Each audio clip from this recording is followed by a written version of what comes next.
नमस्कार मित्रांनो, नागपुरातून माझे शिपवरचे मित्र आले त्यांना घेऊन मी फिरायला आलो आहे. तर बॅकग्राऊंड बघून तुम्हाला समजलंच असेल मी कुठे आलो आहे. आम्ही गणपतीपुळेला आलो आहे.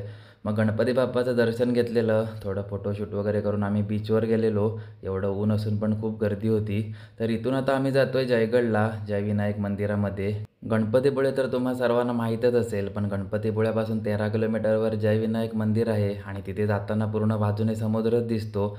त्यामुळे अंतर कधी कापलं जातं समजतच नाही. तर तुम्ही कधी गणपतीपुळ्याला आलात तर जयगडच्या जयविनायक मंदिराला एकदा नक्की भेट द्या. आम्ही आता जयविनायक मंदिराजवळ पोहोचलो आहे. हे मंदिर शहराच्या गजबजाटापासून थोडं दूरच आहे. त्यामुळे इथे आलं की खूप शांतच वाटतं.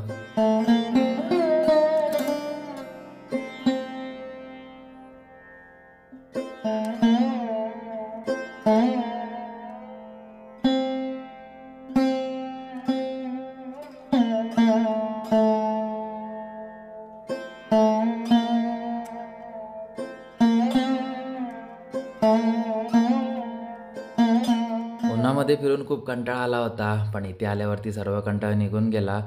आता मी दोन्ही गणपती बाप्पांचं दर्शन घेऊन मी माझ्या मित्रांना माझ्या घरी घेऊन जातोय आणि घरी जाताना वाटेत आरेवारे पण लागतं.